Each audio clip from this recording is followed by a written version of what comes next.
Welcome, sports enthusiasts, to the podcast that keeps you connected to all the thrilling action happening in Salt Lake City.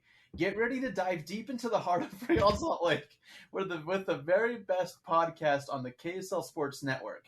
I'm thrilled to introduce you your dynamic hosts, Andy, Alex, Joshua, and Isaac, who are here to bring you the latest news, analysis, and captivating discussions surrounding one of Salt Lake City's most beloved sports teams.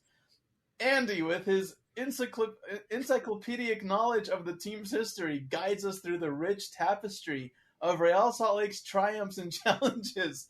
His passion for the game is infectious, and his insights provide a deeper understanding of the club's journey. Alex, the charismatic storyteller, weaves narratives that transports listeners right onto the pitch. With his vivid descriptions and captivating anecdotes, he paints a vivid picture of the team's moments of triumph and heartache, making you feel like you're in the midst of the action. Joshua, the analytical mastermind, dissects every play, every strategy, and every statistic, leaving no stone unturned.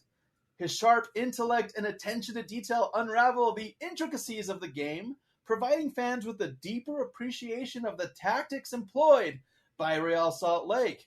Lastly, Isaac, the voice of the fans, brings the pulse of the city into every episode. His unwavering devotion to the team reflects the sentiments of Salt Lake City's passionate supporters. With his fan perspective, he adds an element of authenticity and camaraderie that resonates with listeners who bleed Real Salt Lake's colors. Together, oh my God, this is so long. Together, Andy, Alex, Joshua, and Isaac form an unstoppable team, delivering the most comprehensive coverage of Real Salt Lake you'll find anywhere in Salt Lake City. Week after week, they bring you exclusive interviews, in-depth analysis, and insider insights that leave you hungry for more. So whether you're a diehard supporter, a casual fan, or someone eager to explore the fascinating world of soccer, join us as we celebrate the highs, analyze the lows, and unravel the magic that surrounds Real Salt Lake. Get ready to experience the very best podcast Salt Lake City has to offer. Get ready for an unforgettable journey into the world of Real Salt Lake. Welcome to the pinnacle of Salt Lake City soccer podcasts. Oh my God. Wow. Why was it so long? Yeah, tell ChatGPT to shorten that up a bit, huh? That introduction was brought to you by ChatGPT, guys. We just asked it, hey, can you write us an intro for the best RSL Real Salt Lake podcast? And that's what it had to say. Oh my, dude, I'm like winded. I feel like I'm going to pass out. How is everybody? What's up? How's everyone doing?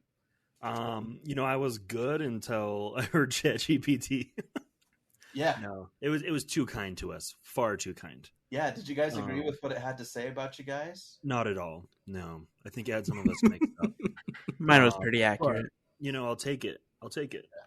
Yeah, Isaac's was pretty accurate on the voice of the fans. The pulse of the city. Wow. Oh, dude, that took it out of me, man. If you guys like that ChatGPT intro, we can read it every episode if you guys are down. Let us know. Tweet at us. IG at us. As always, everybody.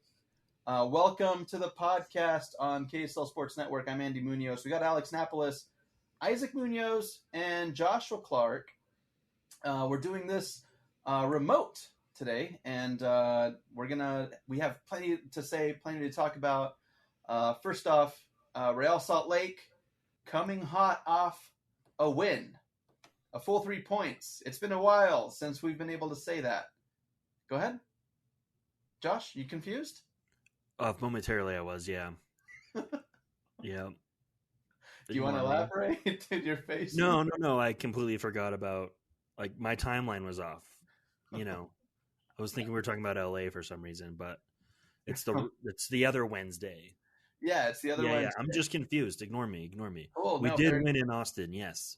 3 That's points. Right. You are correct. Yes. That's right. Real, you did your confusion. I thought I was wrong for. I was like, wait. I'm like, okay, something's got to be off. No, but yeah, Real Salt Lake wins in Austin, and actually, all of you guys were wrong. your guys' predictions were wrong. Nobody here in this room was correct. I was the only optimist saying that we would draw, but we got away with a 2-1 win. Josh, go ahead, bro. What are your thoughts? I wasn't completely wrong. That's true. That's true. He got something very right in that one. What did you say? I said Rubin somehow scores. And look what happens. 2 goals. I'll take it. That's all on me. You're welcome, Rubio Rubin. You're welcome. A lot of people taking credit for Rubio Rubin's goals online. Yeah, that's something that we haven't seen for a minute. And he's probably used to making like another $1 million because he scores a few times, right? So I think we all remember the pay bump that he got from the bicycle previous kick. go around. Yeah, exactly. Yeah. It was like $600K. That was a $600,000 bicycle kick, man. That was nice, man. It was nice. Let's kind of go around the room. Let's break it up. Let's talk about the RSL show's reaction. I'll start with me. I didn't think that we were going to go into Austin and pull a result. I don't think anybody in this room did. But I'm very happy to have seen what looked like a decent, in-form Real Salt Lake team. Rubio Rubin's goals were definitely a shock. I think the first one goes in. We're thinking maybe, okay, this is a fluke. Things have turned around. He finally gets a goal, but then he delivers a second and basically just puts all his critics to rest and shuts them up. Momentarily. Going there. What's Asterisk. That? Momentarily. Momentarily? Critics are not quiet, right? 2 goals after you've gone, I don't know, a year without scoring. You got to do some more goals before the critics will be quiet. Yeah, I agree. So let's kick it over to, let's start with you, Josh. You have plenty to say about Rubio Rubin and the critics. What do you think overall of the match, man? How did Real Salt Lake look in your eyes? And are you optimistic? Again, it's one of these seasons where I want to be optimistic, right? And we can't do it at home, but we can do it on the road, which is totally backwards from any other team ever. Like, that's the weirdest thing. But at least we're getting it done somehow, right?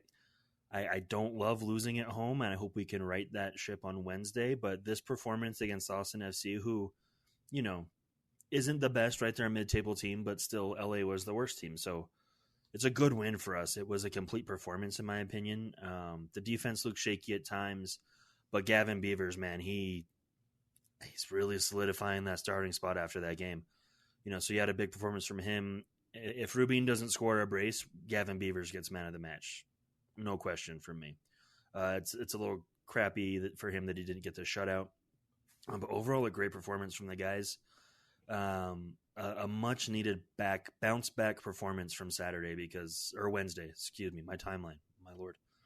Big bounce back from Wednesday, because Wednesday was unacceptable. So this makes me feel a lot better. Now, like we've been saying, we just need to start seeing that consistency. Yeah, I 100% agreed. I think at this point of the season, consistency is the key. Consistency is what Real Salt Lake need. It's not fun not picking up points at home, and I think we're at that point where we need to pick up those points at home. But I'll take 11 points on the road to start the season any day of the week. I think this is probably one of the best Real Salt Lake starts, or one of the best away seasons that Real Salt Lake have had so far to start the year. I think they sit in second place of the West right now overall in points taken away from home. So really, really solid away performances. But in order to really be competitive and in order to really solidify yourself above that playoff line, you got to start picking up the 3 at home. Coming into this one, obviously coming off the loss, it was rough. The loss on Wednesday was rough, but defensively, this team has really stepped up over the course of the last couple of weeks, minus the 5 little minute spurt that LA Galaxy had here, right? But again, defensively, a huge performance. Brian Vera looked fantastic. Justin Glad looked great. Even Bodie Hidalgo had a pretty solid game, stepping up after making some questionable decisions in previous games. Really, really great from Gavin. And then obviously Rubin, super happy for him to get his goals. But now I beg this team for some consistency. No more roller coaster rides. Let's start picking up some points at home, right? Yeah, what do you think the difference was going into Austin FC? I mean, we were at the match. We already covered the LA Galaxy match at home, where it was just a complete fall apart. Where Real Salt Lake was kind of showing out, playing better than the Galaxy, and then they go on to score 2 goals within probably 2 minutes. Um, what do you think it was for the team, just collectively, just kind of going into Austin? What kind of differences do you guys think Real Salt Lake headed into this one? Whether it's like a mindset shift or something that Pablo had said, or just collectively from the players, like was there anything that kind of stood out to you guys that was a little bit different?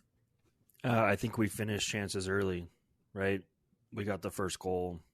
I know we did against LA, but we converted our chances. No, we didn't against LA.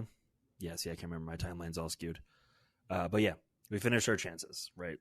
For me, that's the biggest thing. And I'm to piggyback off of that. Real Salt Lake have only scored first in 4 games this season, and they've been able to pull results in each of those 4. The 3 wins and 1 draw off of scoring first. Yes, I think on the offensive end, it's all about taking your opportunities and being clinical in front of a goal.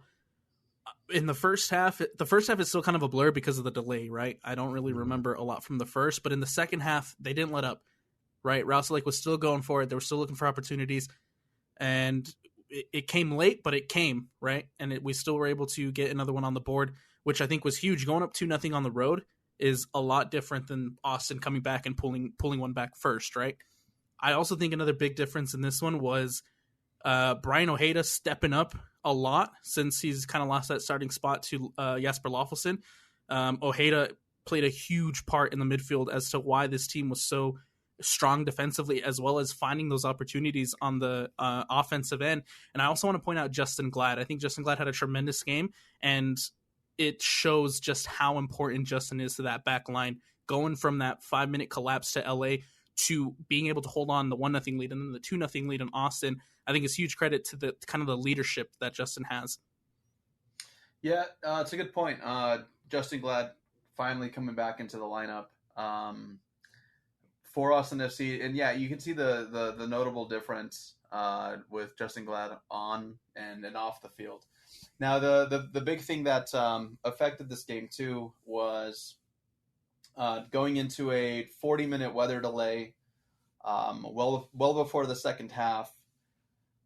I feel like those can go either way, right? It could either be a real positive or a real negative. You could be picking up momentum, or it could just kind of hinder your ability to go in and continue to play that you were, because it's tactically the team's going to go back into the locker room and they're going to talk about it, right? The coaches are going to adjust. Do you guys feel like obviously we know what the result was, but were you guys kind of nervous going into the weather delay break as Real Salt Lake had the lead early on?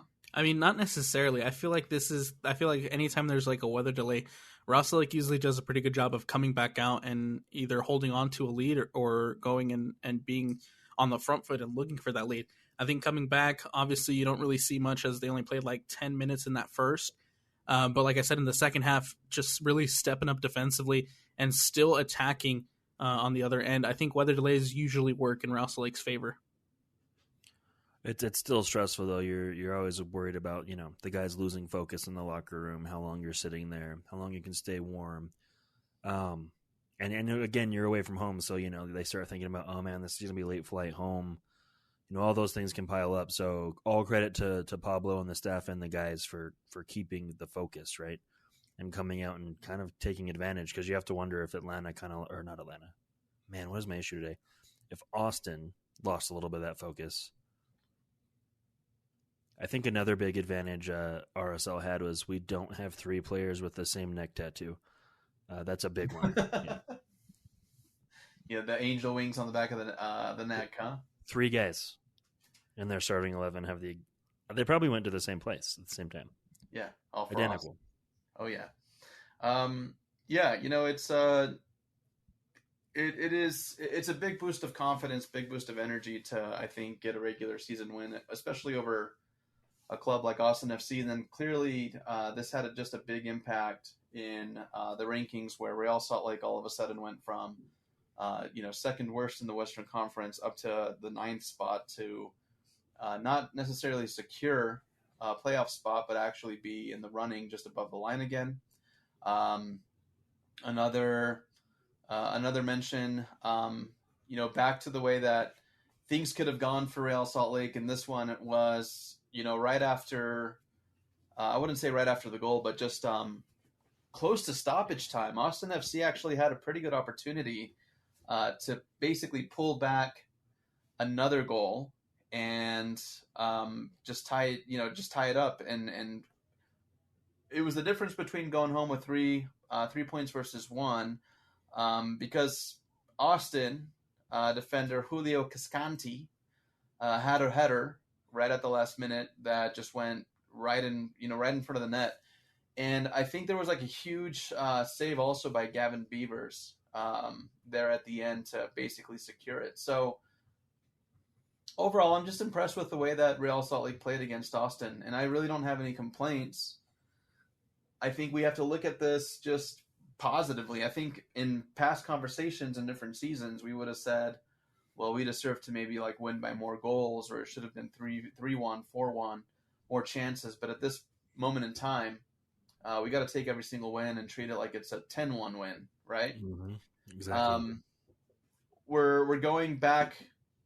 I'm not saying like we're going back on the road. Or what I mean is we're going back to. That wouldn't even make sense. We're coming back home to play against the team that basically stole 3 points here at America First Field. LA Galaxy, Open Cup on Wednesday. And if you guys don't have anything else to say about the Austin match, we can move on to that and kind of preview that and talk about our feelings there. Yeah, let's get after it. Cool. So at this point, Open Cup, how serious do you feel like MLS teams are now taking this competition? It's getting to the point of very serious, right? If you're still in it, you're that close to a trophy, you have to take it serious at this point. There's no reason to not. So I wouldn't be shocked to see LA coming out with a fairly strong lineup as well on Wednesday against RSL, who I also expect a very strong lineup out of. Yeah, I mean, when you're in the final 8, when you're in the quarterfinals, it's a different conversation, right? When you're in the second or third round, it's still the final is still a long ways away. Team's probably still playing USL teams, so you don't really take it as serious. But now you're in the final 8, right? You're 3 games away from holding up a piece of silverware. You got to be taking it serious at this point of the season. I know Galaxy will. They didn't have a game this past weekend, so I guarantee they're coming at us with the strongest, hardest 11 that they have. And I hope we do the same, especially after, because we need a little bit of redemption from that 3-2 loss here at home not even a week ago. And yeah, you're 3 games away. Take it serious. Put your best out there. And again, like you said, you can't lose to the Galaxy at home twice in a row. Like, that's unacceptable. So hopefully the guys have that chip on their shoulder and really come out with some fire on Wednesday night. Yeah. You guys are feeling like LA Galaxy are going to show up for this match? Yes. Rob Weiss. 100%. No reason to not. Yeah. So here's how we're looking. So Central, these are basically kind of split up into like 4 different divisions. You got Central, West, Northeast, and Southeast. Central, you've got Chicago Fire and Houston Dynamo FC. They're going to be duking it out for that position to move on to the semifinals. In the West, you've got Real Salt Lake versus LA Galaxy, which is always a fun matchup, and they should have Chicharito back and ready, man, back and healthy. Isaac and I, we're going to be gone this weekend, but now that we say Chicharito, we might have to make that match on Wednesday, right, Isaac? Maybe. Definitely, I think so. All right. He's nothing Justin Glad can't handle, man. Yeah. Okay. Hat trick incoming for Chicharito. Yeah. And then in the Northeast Division, we've got FC Cincinnati versus Pittsburgh Riverhounds SC. And then in the Southeast, we've got Birmingham Legion FC versus Inter Miami CF. Club de Football, I would presume is what that means. So just looking at this, in the final 8, 6 of those are MLS teams, and pretty decent teams. I mean, I don't see. I mean, obviously LAFC was eliminated by the Galaxy, only because LAFC were probably way more focused on CONCACAF Champions League, which, by the way, they lost to Leon. Leon absolutely just shutting them down, dude.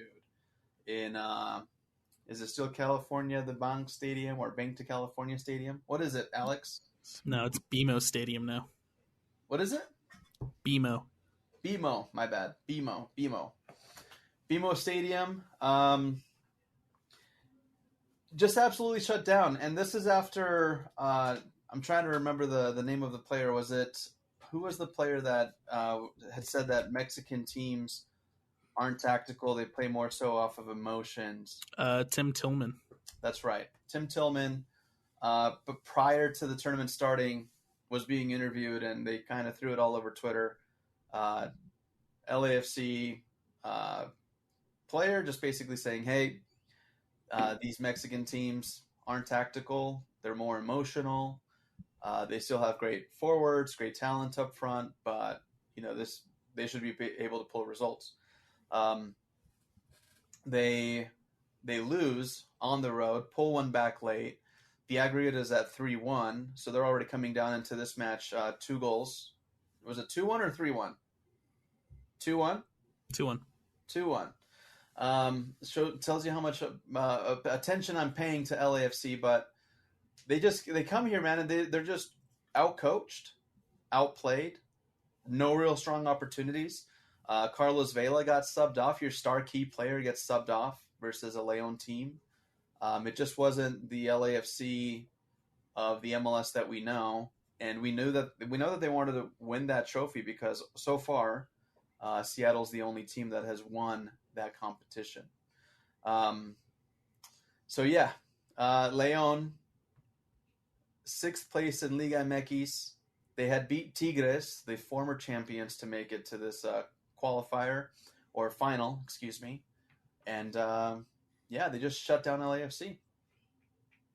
Well, and I think it's funny because me and Josh were having a conversation about it on Wednesday during the LA Galaxy match, and we were talking about how inconsistent Leon is and was heading into this game. But I think it was more of the tune that I don't think Steve Cherundolo really set up his team how he usually does, and Leon kind of picked it apart. I think he experimented too much with the lineup. He came out with a 5 in the back instead of his regular 4-3-3, and didn't really assert his tactics and his dominance in this one. I think LA were a little overconfident heading into this one against Leon due to the Leon just being too inconsistent. Yeah. But, I mean, even with Leon being inconsistent and, this was such a weird match to watch where every opportunity was just fluffed. The defending was great on Leon's part. I mean, LAFC really could not get any chances on frame. I'd be curious to see what the stats look like head to head, but the fact of the matter is the 32-52 LAFC, very humbled, losing at home, and there's no worse feeling than watching another team lift a trophy in your home stadium.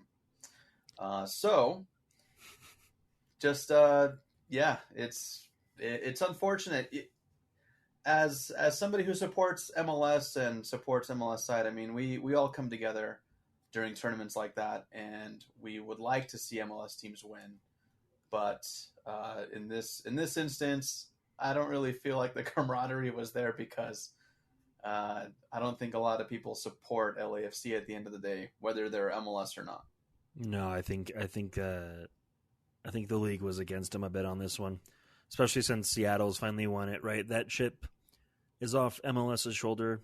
But I heard the contrary. I heard that the scheduling was actually people felt like MLS's scheduling was actually favoring LAFC to kind of be rested.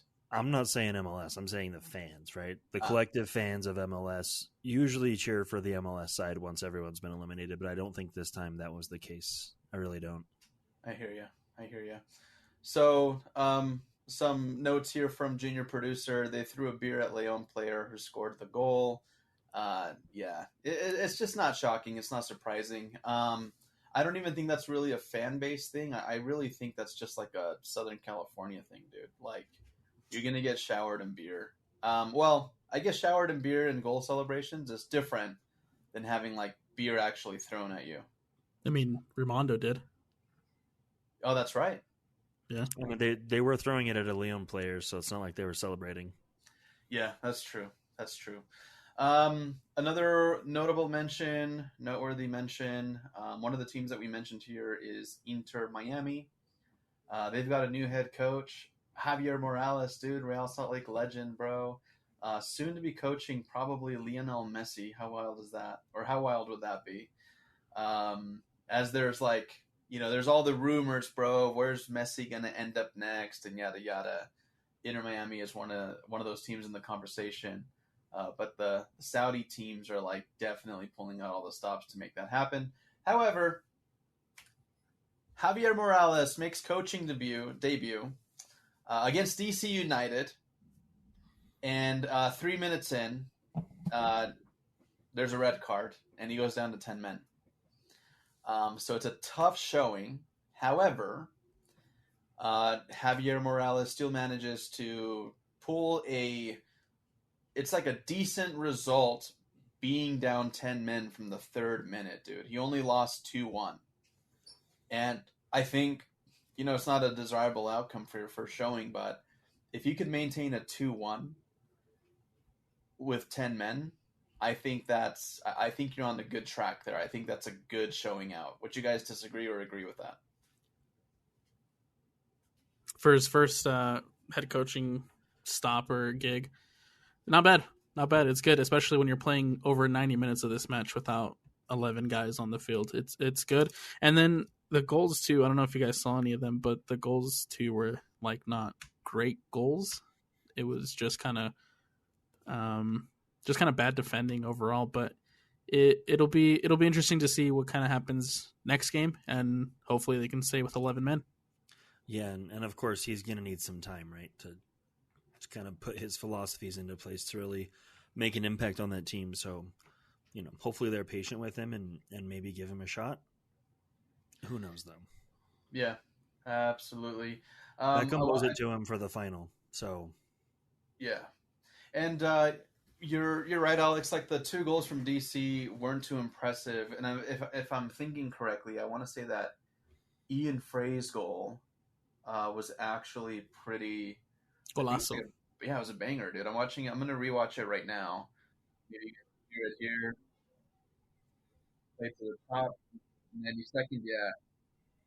Yeah, just a super strike. Finds the bottom of the net, left corner. Golazo, but it's not enough. Scored in the 92nd minute in stoppage. But yeah, man, it's gonna be a fun showing out just to kind of see how players. This is, and actually for Javier Morales, it's different. A lot of players turned coach just kind of take that opportunity without necessarily much preparation. But this is a dude who said, you know what, I want to go and get all of my my coaching accolades. I want to do it right. I want to come up within a system. And that's what he's been doing. And so now it's, he was quoted saying that, like, this isn't the way that I, under these circumstances, this isn't the way that I wanted to become a head coach. But even when questioned about his, like, philosophies and, like, his tactics and all that, like, he just kind of gave small responses because at the end of the day, like, you're not very prepared to just undergo a coaching change, be made the head coach, and then be ready in time and have your philosophy rub off on players. But one thing that I did notice, man, is like on that roster, you've got players like Leonardo Campana, you've got Josef Martinez, you got some big names. And one thing that I don't think that people understand is that a lot of the younger forwards or the star athletes, they do pay their respects to Javier Morales. Like, they know this is a skilled player. This is somebody who was in Major League Soccer forever, who made a direct impact, who's got great style of play, is Argentinian. The respect is there. So I don't think he's going to have a hard time getting or earning the respect or being seen as an authoritative figure. So to go out and get a 2-1 loss with 10 men and just being able to pull back a goal, good on him. It's gonna be really interesting. And I mean, hell, if he does good there, and maybe we need a coach in a few years here at RSL, he's gonna hold a soft spot for us. So I like it. I really, really like this for Javi. Really, really happy for him. I just want him to come home. You just want him to come home? Yeah, I want him to come home. Yeah. We owe him so much. Yeah. Right? We do. Exactly. Seeing Santi play for a different club, like, it's painful. Right? He should be repping RSL right now. So. Yeah. So in other Major League Soccer news, unless you guys have anything else on the Real Salt Lake side, any dirt boys, anything that we should bring to light, any complaints, anything? No, I'm gonna hold my salt for now. Well, should we do predictions though? Yeah, let's go ahead and pull that up as I pull up the standings here and we talk a little bit of MLS. Yeah, how are we going to do against the Galaxy? Let's start with Isaac. Isaac, what's your prediction, bro? What do you think of? Well, Yeah. I don't know. What do you think? I think it's going to be a reverse of what LA Galaxy did to us. So it'll be 3-2 Real Salt Lake this time. That's what I'm going with. I like that. Okay. I think I think we'll have our strongest lineup out there. Like I said, missing Justin Glad in the back line made a huge difference. It's a tough one just because it's so inconsistent. It's so hard to predict with this team right now. But I'm gonna go with a 2-1 RSL win to advance to the semifinals of the U.S. Open Cup. Wow. I'm Bold, bro. Bold. gonna do 5-1 Chicharito red card. Really? 5-1 RSL. 5-1 for RSL. Yeah, with Chicharito red card. Second yellow after a goal celebration where he takes his shirt off with the one goal.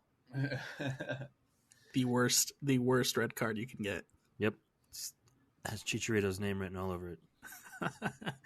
I think for me, I'm going to say, coming hot off of Austin, we want a little bit of revenge. The players are warm. Doesn't seem like there's any issues or, no red cards, no major injuries. I would say we should be fresh and we should be ready. And I think it's going to go in favor of RSL. But I also think, man, I think it's going to come down to the energy of the crowd, dude.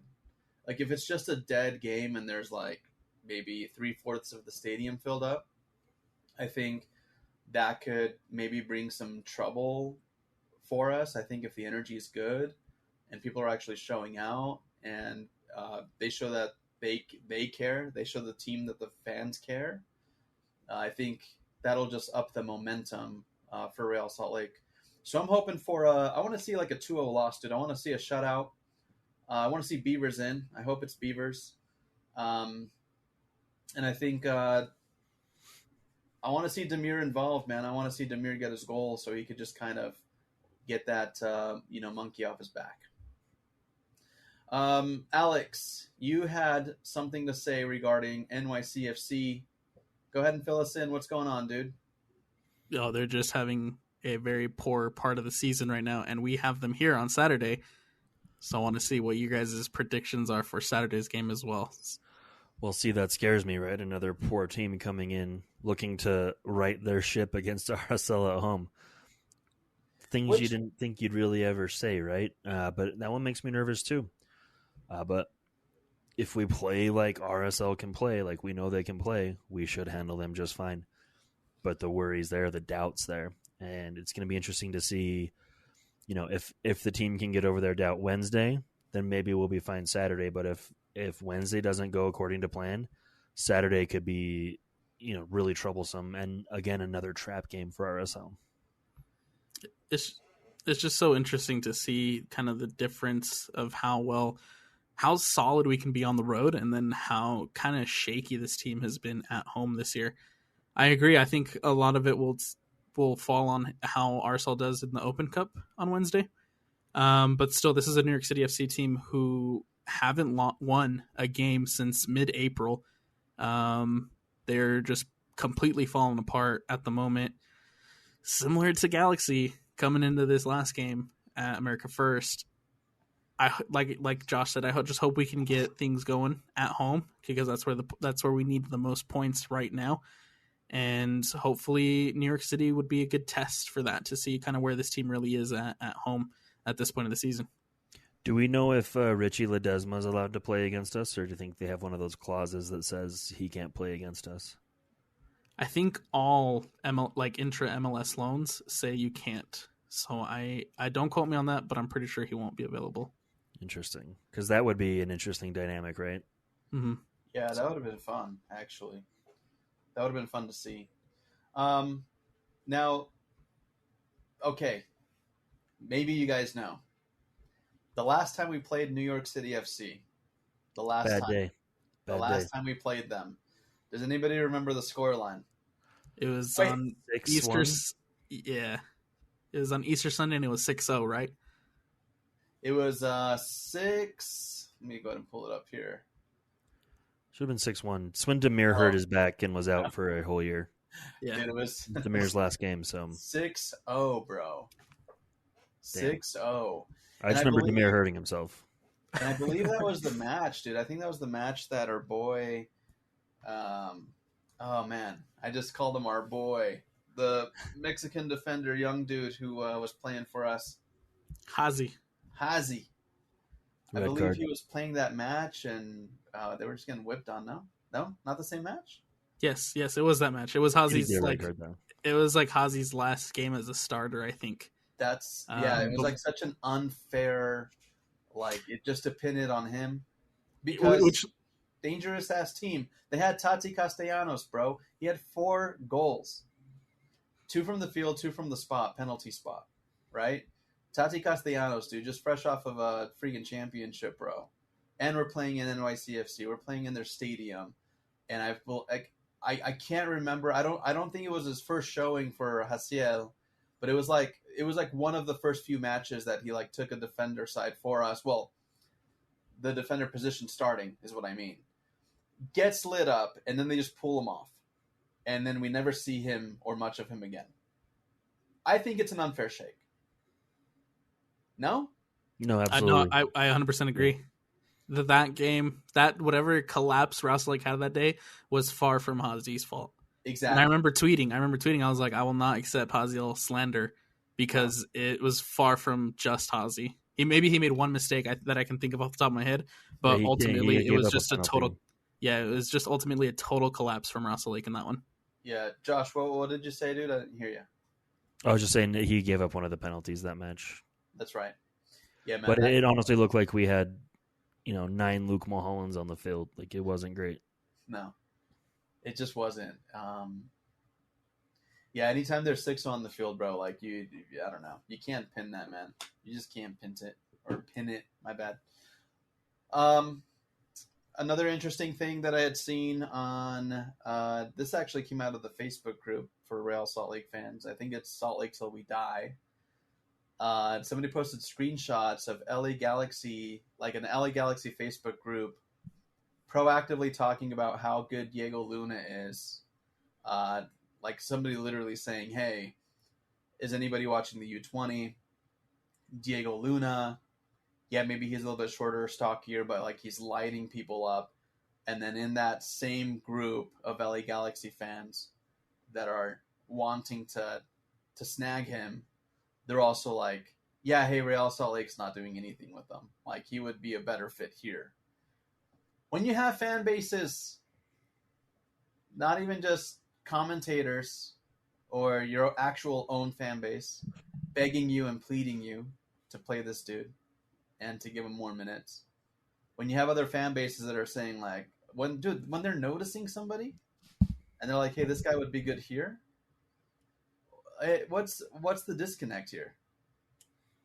It's all the formation. We don't play a formation that fits him. So in order for us to get the best out of Diego Luna, we'd have to change our formation, and I'm all about it. But will the coaching staff do it? I highly doubt it. Well, and I'm going to play the flip side of the coin and say maybe he too was just solely focused on the U20 World Cup, and that's probably why Pablo was kind of hesitant to play him. Because there are moments where you would go to practice and you would see him kind of with his head down, not contributing probably how they expected him to. And because, like I said, he was solely focused on the U20. He knew that the U20 was coming up. That's where he was going to go. That's where he was going to give it 100%. Now coming back, hopefully we see that same 100% from him and that attitude shift to say, okay, now I'm going to give my 100% to Real Salt Lake and see what happens from there. Do you think Diego Luna is over Real Salt Lake?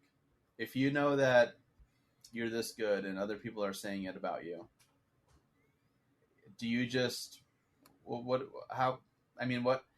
is he feeling? Does he even want to be here any longer, or does he know that he's better and he can outgrow this place and go somewhere else? That's a tricky one. Like, what's his attitude? That's a tricky one because he's had been in front of mics before, and he has said that his ultimate goal is to get that next move, right? Make that jump to Europe. And while I'm all for it, I would love to see him go to Europe. I'd love to see him thrive and be, a top player. It also makes you question how committed he is to Real Salt Lake at the moment. Yeah, I mean, if you have a guy looking for a big move to Europe, you think he would want to thrive with his club locally and domestically, right? And prove that he's good enough to be sold, right? Like, you can have a good showing at the U20 World Cup, but like we've talked about before, if a club's looking at you, they're not looking at you solely on your international appearance, right, for your national team. They want to see how you perform for your club, and a bigger team could be perplexed, like, hey, man, you showed really well at the U20s, but why did you get 25 minutes, for the league, like in the league with RSL? Like, what's going on there, right? So that could really hold him up as well. So you hope he comes back, riding the momentum of the U20 World Cup where he had a very good showing and really puts in the work to get minutes for RSL so he can get moved on and be a record transfer fee or whatever. Agreed. Well, guys, there was a lot of action over the weekend with Major League Soccer. Hopefully, everyone's still loving the Apple deal. I feel like I actually am enjoying it. Let's get a pulse around the room. Do you guys like the Apple deal? Like all the stuff that's coming out of MLS and Apple? I like the MLS 360 or whatever it is, like that shows all the games. I love that. I absolutely love that. And I like the MLS Rewind. I wish they would do some more Sunday games, right, just to spread it out. But overall, it's been nice having it centrally, right, and being able to watch everyone. I think that's been a huge plus for me. Yeah, and 100% agreed. It's really good. It's a really good product for the first year, right? It's a 10-year deal. There's still a long way to go, a lot of changes, a lot of ways to adapt it and make it better. But ultimately, for the first year of the product, I think it's really, really great. I love 360. Wrap up and review is also very, very good. I just want to see more club content now.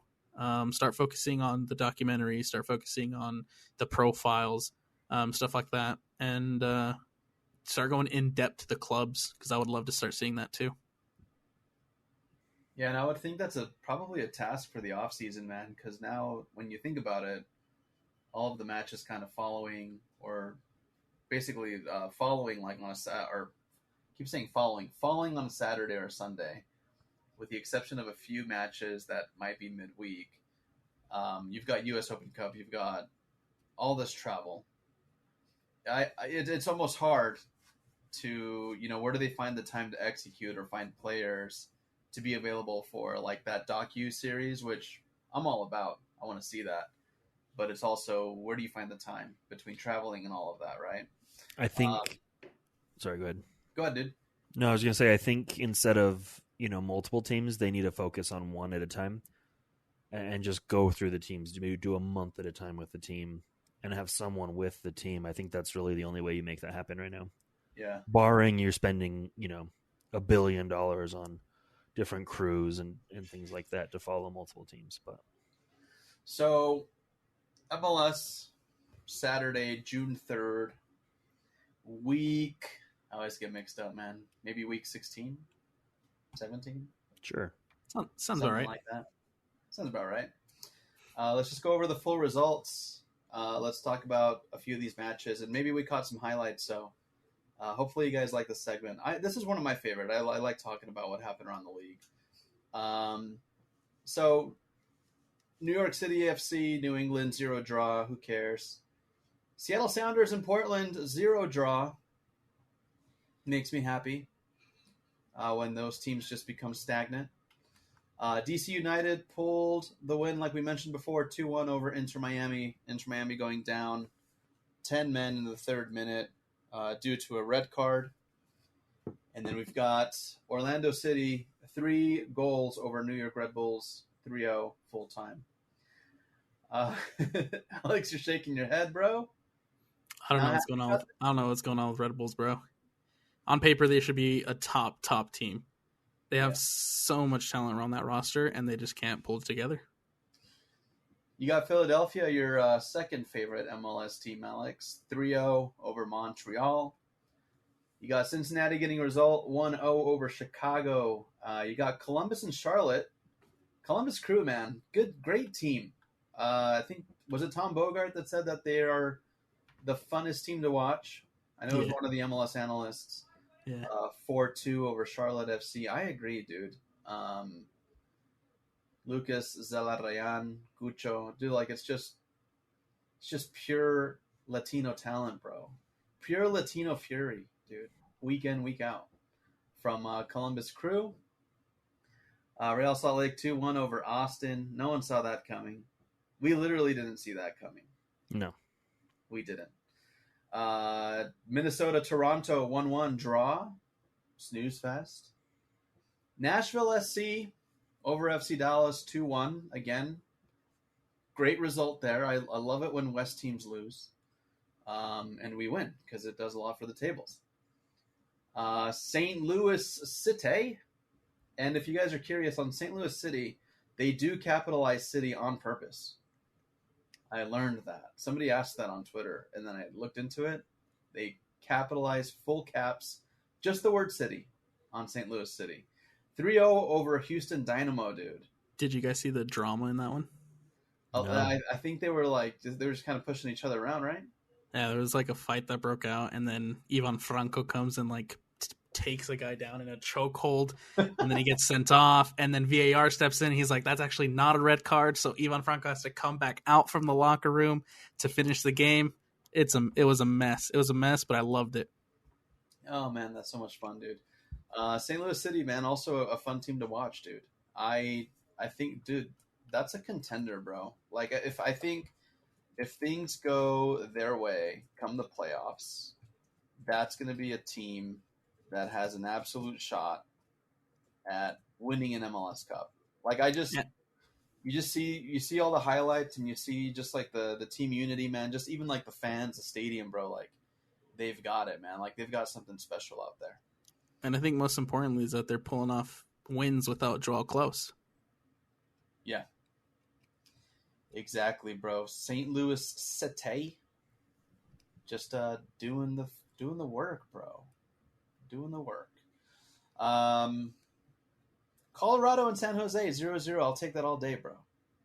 Take those 1 points. Right? Those are good, right? We like those. And then, I want Colorado to lose everything, but I'll take a draw as well. Yeah, I'll take a draw, man. And then Vancouver and SKC, man, pulling a 1-1 result. Yeah, that was an Alan Pulido goal, man. I'm trying to remember in my head how it went. What was his goal like, dude? I'm trying to remember. trying to play back the highlight in my head. But anyways, Alan Pulido, if you guys know, Mexican forward, one of their key players, was off the pitch for a long time. He's just kind of getting integrated back into the system, just how like a Damir Kreilach would be, basically. Except he's coming back and he's finally pulling back some goals. So SKC is happy about that one, but still, 1-1, it's not enough. So a lot of ties around the league on Saturday play. The same time as the Open Cup is being played, LAFC will be taking on Atlanta United. And then it looks like there's a suspended match between FC Dallas and St. Louis on Wednesday. I'm not sure as to the reason. Does anybody in here know why? Yeah, so that one was actually played up until, I want to say, the 40th minute. And then they had to abandon it due to weather. So they're going to restart it from wherever they finished and finish that game, which a lot of FC Dallas and St. Louis fans were not happy with because they already have a congested schedule. And then they put it right in the middle of probably one of the busiest months in Major League Soccer. But they have to go and finish that game. Wow. That does not happen often. Does not happen often. All right. Let's go ahead and talk league standings real quick. Guys, this is exactly what I was talking about, man. Should be no surprise. St. Louis City SC Western Conference. We'll start there. St. Louis City sitting first place. Seattle Sounders second. LAFC third. And then let's just drop down to 8th and 9th place. Austin FC just above Real Salt Lake. And then let's name the last 5 teams on the table.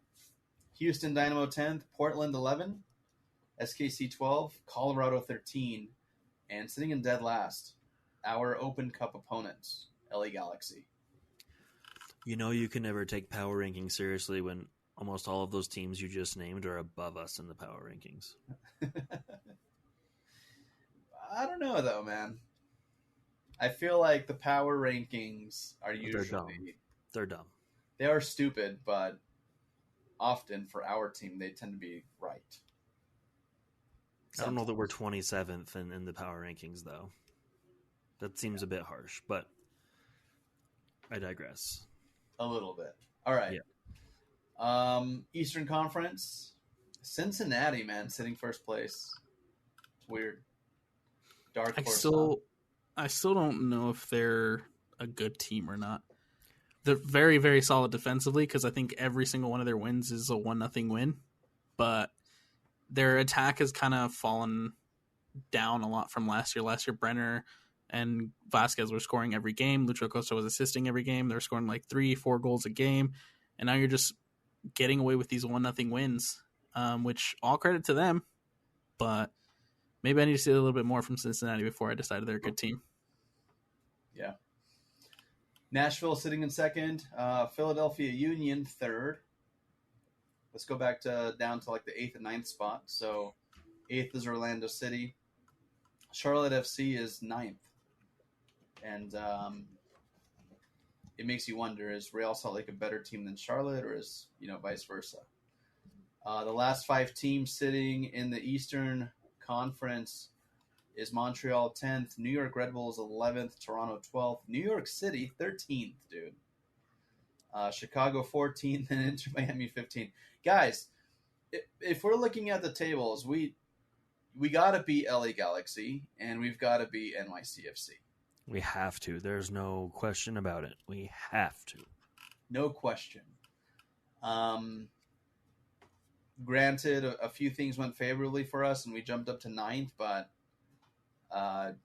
assessing both of those teams, we should win. But LA Galaxy did just come here and kicked our ass with no Chicharito.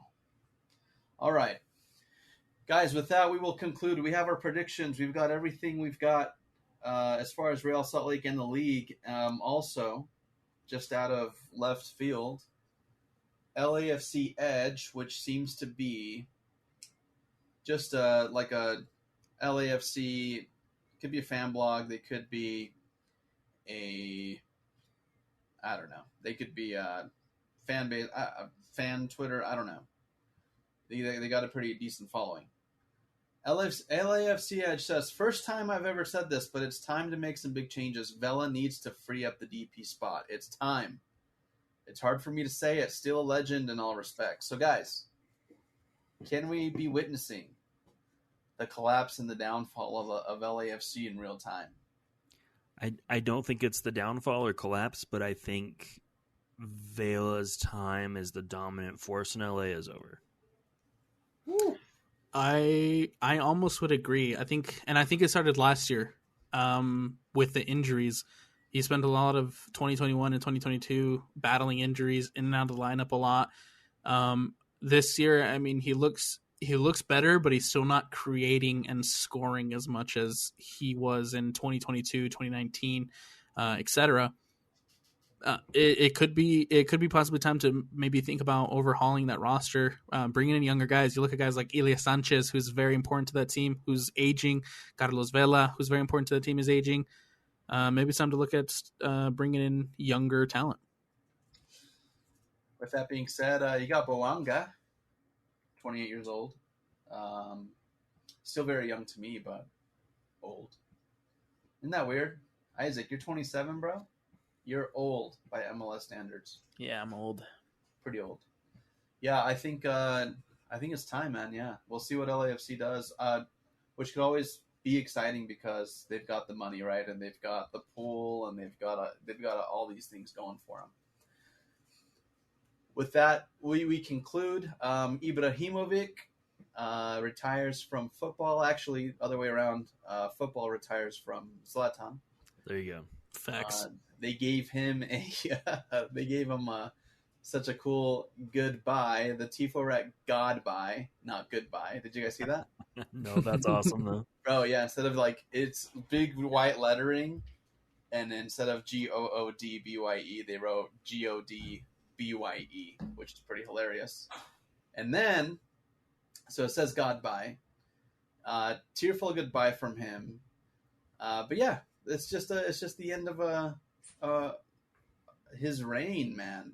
He's just I don't know, bro. I love him. I love the ego. I loved him at Galaxy. Couldn't get it done here. Not his fault. But one of the best players, I think, to walk the planet as well. Absolutely, one of a kind as well. Like, the ego, the crazy goals, like that's going to be hard to replicate. I don't think anyone ever will fully.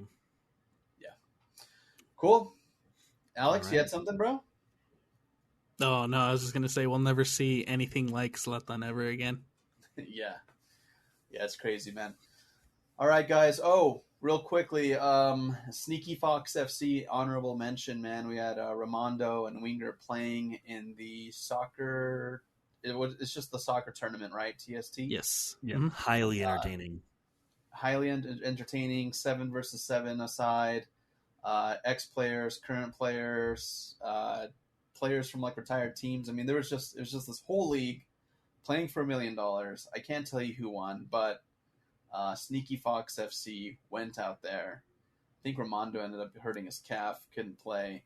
But what a cool concept, man! And it was just a lot of fun to see those plays and all those things happening within the soccer community. So shout out Nick Ramondo, Sneaky Fox FC, semifinalists. Hopefully you guys can go back out there and make the fan base proud, bro. You guys got a fan. Sneaky Fox FC. Maybe next year we can get some investors and get a Saltaire FC fielded team out there. Yeah, dude. All you got to do is just pick up the phone, bro. Start dialing. New ownership. That'd be sick. New ownership. That's right. Josh at the helm, bro. Okay, guys, that's it. RSL show on KSL Sports. Go hit up saltairefc.com. Saltaire Football Club is back. Try to sink them. 1925. Go ahead, Josh. And the jersey that's in the works, I shouldn't be saying anything, but the jersey that's coming out is ridiculously cool. So keep your eyes out. You heard it there first. Okay, that's it, guys. That's it from RSL show on KSL Sports. Look for us on Twitter, IG, Facebook, and YouTube. See you guys on the next one. Later, later, later.